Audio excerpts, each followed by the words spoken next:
Hi everyone, my name is Dr. Kristen Fisher and I'm a pediatric neurologist and neuroimmunologist at Texas Children's Hospital and Baylor College of Medicine, where I care for children with MOGAD. I also am on the medical advisory board for the MOG project.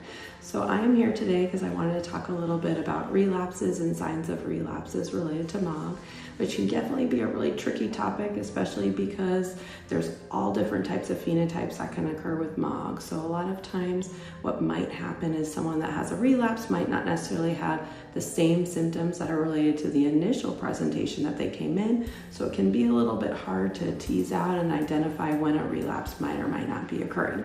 So to review a few of those symptoms and things that are related with MOG, the first thing and probably the most common thing that we see is optic neuritis, which is inflammation of the optic nerves. And those symptoms that might occur with that is pain with eye movements, eye pain in general, headache, vision loss, blurring of the vision, change in color vision. The next most common thing is ADEM, or inflammation that can occur around the brain. With ADEM, you can get change in our thinking, confusion, some unusual behavior, maybe more sleepiness or lethargy can occur. Patients can also have symptoms of weakness, numbness, seizures, and unusual behavior that might prompt them to come into the emergency room.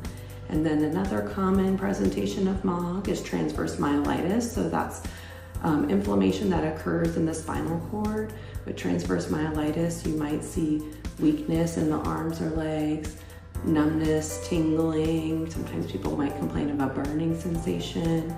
And then some patients might have difficulty using the bathroom, and that might be something that really brings them to seek medical care. So all these types of things are things to look out for that might bring you in and talk with your doctor about whether or not there's a symptom of a relapse. And if there's ever any new symptoms or symptoms of concern, it's always worth reaching out to your neurologist and checking with them to see if there's things to worry about.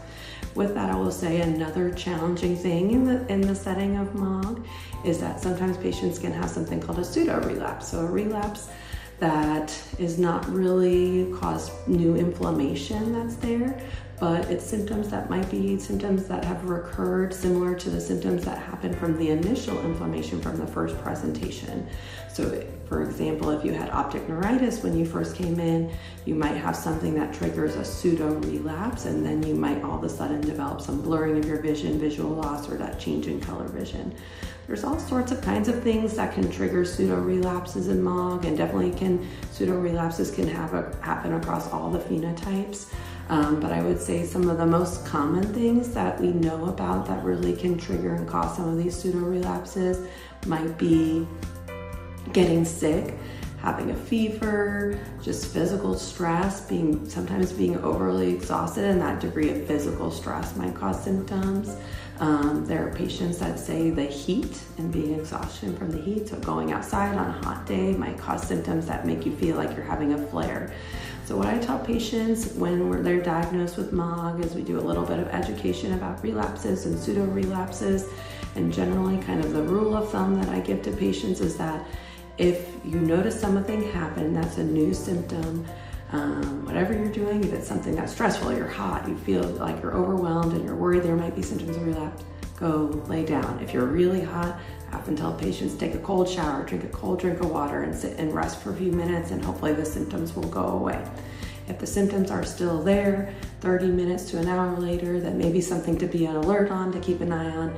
And definitely if the symptoms are lasting for more than a few hours, something to reach out to your doctor towards and communicate with them. But generally, if there's symptoms that are truthfully there more than 24 hours, definitely something that you want to seek medical care. So hopefully that's some helpful information of signs and symptoms to look for a relapse, and I hope you guys have a great day. Thanks. Hi everyone.